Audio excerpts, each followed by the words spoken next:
करता हूं। और भाइयों बहनों, यहां पर उपस्थित जितने भी हमारे माननीय सांसद हैं, केंद्रीय मंत्री हैं, माननीय विधायक हैं, जनप्रतिनिधिगण हैं,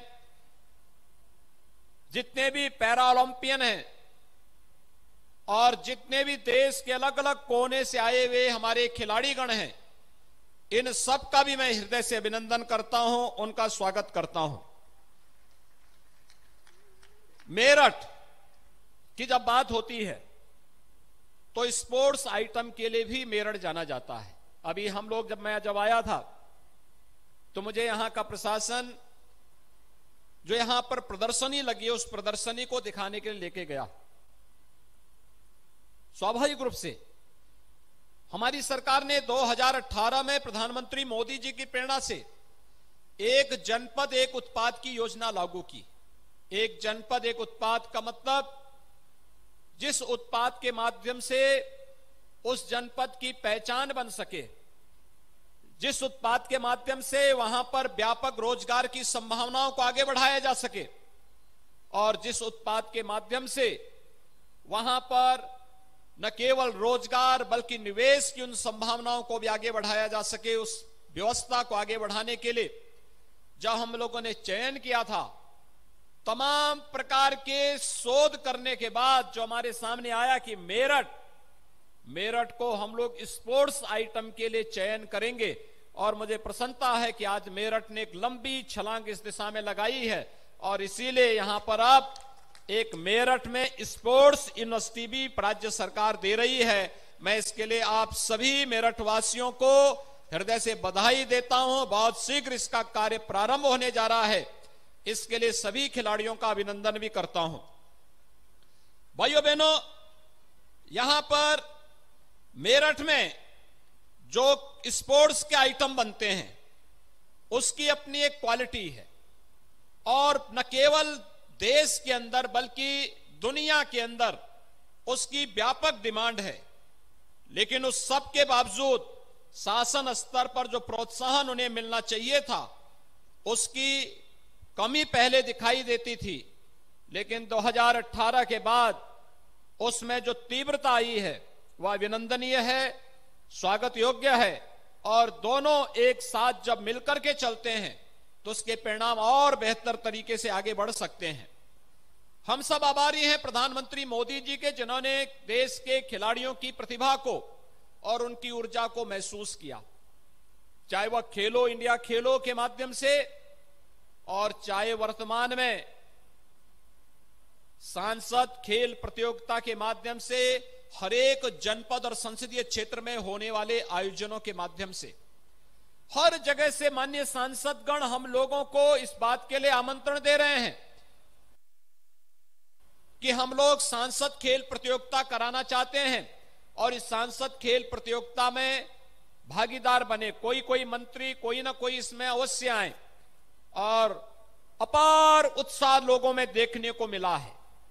मैं इसके लिए प्रधानमंत्री मोदी जी का, खेल और युवा मंत्रालय के मंत्री श्री अनुराग ठाकुर जी का हृदय से धन्यवाद देता हूं, जो देश और प्रदेश के खिलाड़ियों को एक नया मंच मिल रहा है अपनी प्रतिभा को साबित करने का और उसे आगे बढ़ाने का।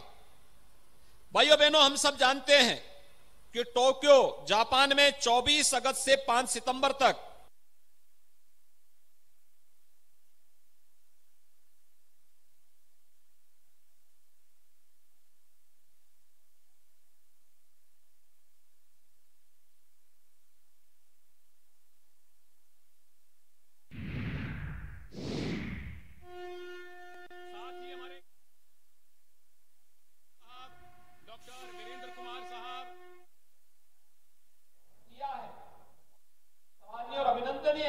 और इस दिशा से कल ही हमारी सरकार ने उन्होंने वर्ष 2016 में पैरालंपिक में बीजिंग में गोल्ड मेडल, वर्ष 18 में एशियन पैरा गेम्स में चक्राता में ब्रॉन्ज मेडल और पैरालंपिक टोक्यो में 2021 में सिल्वर मेडल जीता है।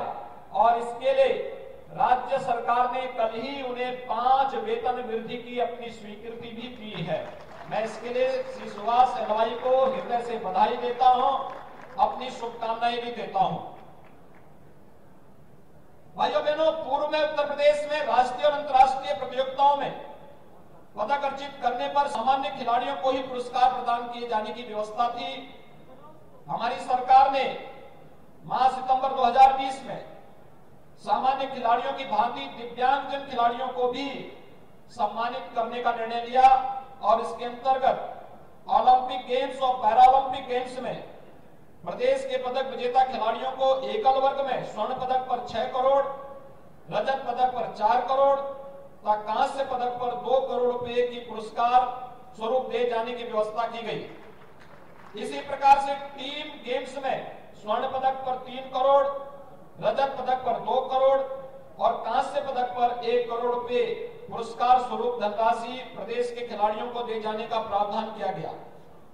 23 जुलाई से 8 अगस्त 2021 तक टोक्यो जापान में संपन्न ओलंपिक गेम्स के पदक विजेताओं और प्रदेश के प्रतिभागी खिलाड़ियों को हमारी सरकार द्वारा 19 अगस्त 2021 को राजधानी लखनऊ में एक भव्य समारोह में सम्मानित किया गया और इस समारोह में पुरुष हॉकी में कांस्य पदक विजेता भारतीय हॉकी टीम के सभी सदस्यों, महिला हॉकी में चतुर्थ स्थान प्राप्त करने वाली भारतीय टीम की सभी सदस्यों, उत्तर प्रदेश के 10 प्रतिभागी खिलाड़ियों सहित देश के 72 खिलाड़ियों को नकद पुरस्कार राशि और स्मृति चिन्ह प्रदान कर सम्मानित किया गया।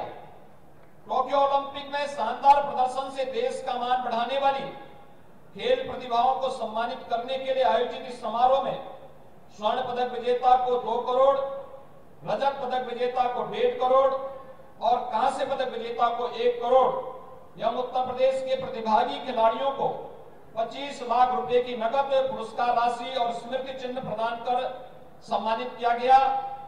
इसी क्रम में टोक्यो पैरालंपिक गेम्स 2020 में पदक विजेता दिव्यांगजन खिलाड़ियों को आज यहां पर मेरठ में पुरस्कृत किया जा रहा है, जिसमें टोक्यो पैरालंपिक गेम्स 2020 में भारतीय खिलाड़ियों ने प्रथम बार 19 पदक अर्जित किए हैं। इससे पूर्व रियो ओलंपिक में 19 खिलाड़ियों ने 4 खेलों में 4 पदक ही अर्जित किए थे। वर्तमान राज्य सरकार ने पैरालंपिक गेम्स में प्रदेश ही नहीं बल्कि पूरे देश के पदक विजेता खिलाड़ियों को पुरस्कृत करने का निर्णय लिया है और टोक्यो ओलंपिक पैरालंपिक गेम्स में अन्य देश के सभी पदक विजेता खिलाड़ियों के सम्मान के लिए आज जो राशि यहां पर निर्धारित की जा रही है, जिसमें स्वर्ण पदक विजेता को 2 करोड़, रजत पदक विजेता को 1.5 करोड़, कांस्य पदक विजेता को 1 करोड़ की राशि पुरस्कार स्वरूप यहां पर प्रदान की जा रही है, जिसमें सुश्री अवनी लखेरा, इन्होंने शूटिंग में स्वर्ण पदक भी जीता और कांस्य पदक भी जीता। इन्हें 2 करोड़ रुपए की राशि यहां पर प्रदान करने के भी कुछ ही देर में प्रदान किया जाएगा। श्री सुमित अंटिल, ये एथलेटिक्स से हैं, इन्हें 1 करोड़। मनीष नरवाल हरियाणा से शूटिंग में स्वर्ण पदक, इन्हें 2 करोड़। श्री प्रमोद भगत उड़ीसा से बैडमिंटन में स्वर्ण पदक 2 करोड़। श्री कृष्णा नागर राजस्थान से बैडमिंटन स्वर्ण पदक 2 करोड़। सुश्री भावना पाटिल पटेल रजत पदक 1.5 करोड़। श्री निशांत कुमार हिमाचल प्रदेश से 1.5 करोड़। श्री देवेंद्र झाझरिया राजस्थान से, इन्हें 1.5 करोड़।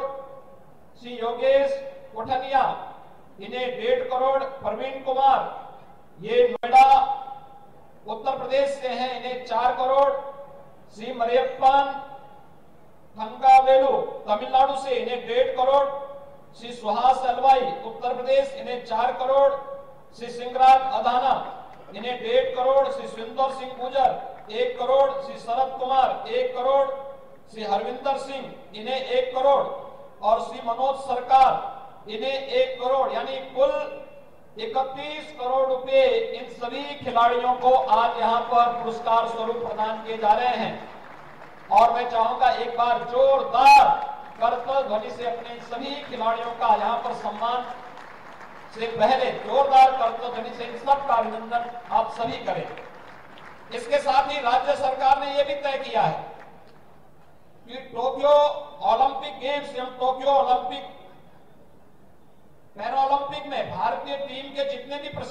गए थे, उन सभी प्रशिक्षकों को भी राज्य सरकार 10-10 लाख रुपए की राशि उन्हें पुरस्कार स्वरूप प्रदान करेगी, जिन्होंने इस पूरे आयोजन में भाग लेकर के इस कार्यक्रम को आगे बढ़ाया।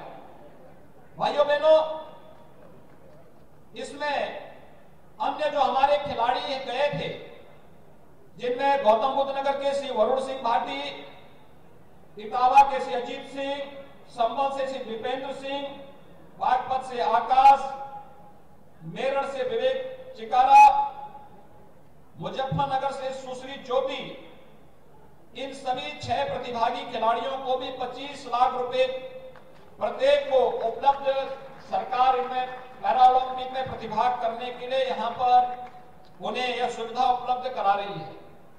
आज आप सब जानते हैं, पिछले 4.5 वर्ष के अंदर प्रदेश के अंदर खिलाड़ियों के लिए अवस्थापना सुविधाओं के विकास के लिए कुछ नया करने का प्रयास हुआ है। केंद्र सरकार और राज्य सरकार ने मिलकर के अब तक प्रदेश में 71 स्टेडियम, 2 मिनी स्टेडियम, 68 बहुउद्देशीय हॉल, 38 तरणताल, 1 अंतर्राष्ट्रीय ऑल वेदर तरणताल, 2 अंतर्राष्ट्रीय cricket stadium, 11 synthetic hockey stadium, 2 flood light synthetic hockey stadium, 2 synthetic running track, 2 judo hall, 30 अत्याधुनिक जिम उपकरण, 6 shooting range, 11 synthetic tennis court, 19 dormitory, 16 synthetic basketball court, 11 कुश्ती hall और 11 weight lifting hall का निर्माण अब तक प्रदेश के अंदर किया जा चुका है। 16 खेलों के लिए 19 जनपदों में 44 छात्रावास वर्तमान में संचालित किए जा रहे हैं और जिसमें आवासीय क्रीड़ा छात्रावास के खिलाड़ियों को 250 रुपए प्रतिदिन प्रति खिलाड़ी की दर से भोजन, गहन प्रशिक्षण, शिक्षा, चिकित्सा, आवास किट आदि निःशुल्क भी प्रदान किया जाता है। वर्तमान समय में प्रदेश के 3 स्पोर्ट्स कॉलेज लखनऊ, गोरखपुर और इटावा में संचालित किए जा रहे हैं, जहां पर खिलाड़ियों को लॉजिंग, फूडिंग और प्रशिक्षण, ये सभी सुविधाएं वहां पर निःशुल्क प्रदान की जाती है। अर्जुन पुरस्कार, द्रोणाचार्य पुरस्कार, मेजर ध्यानचंद खेल रत्न पुरस्कार व खेल के क्षेत्र में पद्मश्री तथा पद्म भूषण से सम्मानित खिलाड़ियों को 20,000 रुपए प्रतिमाह वित्तीय सहायता भी प्रदान की जाती है। प्रदेश के खिलाड़ियों के कल्याणार्थ चलाई जाने वाली योजना के अंतर्गत वृद्ध, अशक्त और विपदाग्रस्त राज्य स्तर के खिलाड़ियों को 4,000 रुपए प्रतिमाह, राष्ट्रीय स्तर के खिलाड़ी को 6,000 रुपए प्रतिमाह और अंतरराष्ट्रीय स्तर के खिलाड़ी को 10,000 रुपए प्रतिमाह वित्तीय सहायता भी प्रदेश शासन के द्वारा उपलब्ध करवाई जाती है।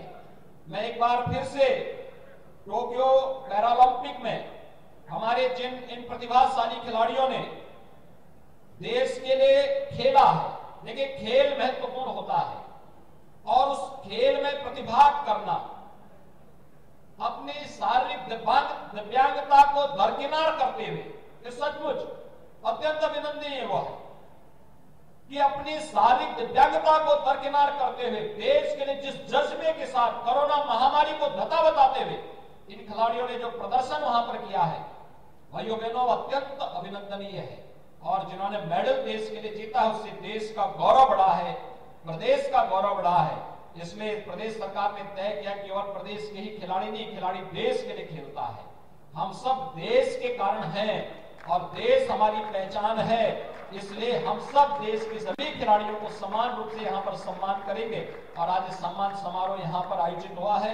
मैं एक बार फिर से अपने सभी प्रतिभागी खिलाड़ियों का, मेडल प्राप्त करने वाली सभी यहाँ पर पैरालंपियंस का हृदय से अभिनंदन करता हूँ, स्वागत करता हूँ और आप सबसे इस बात का अनुरोध करूंगा, जिस भी खिलाड़ी को यहाँ पर बुलाया जाएगा, करतल ध्वनि से जोरदार तरीके से उनका स्वागत आप सभी प्रदेश की तरफ से करेंगे। इस विश्वास के साथ एक बार फिर से क्रांति की इस धरा पर आप सबको स्पोर्ट्स यूनिवर्सिटी प्राप्त होने के लिए हृदय से बधाई। जनप्रतिनिधियों को इसके लिए किए जाने वाले प्रयास के लिए हृदय से धन्यवाद। और स्पोर्ट्स यूनिवर्सिटी हॉकी के जादूगर मेजर ध्यानचंद के नाम पर होगी।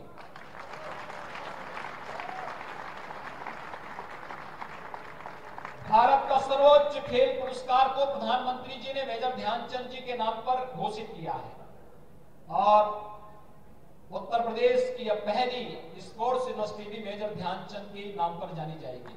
और इस अवसर पर मैं आप सभी खिलाड़ियों का एक बार फिर से अभिनंदन करता हूं। धन्यवाद। जय हिंद।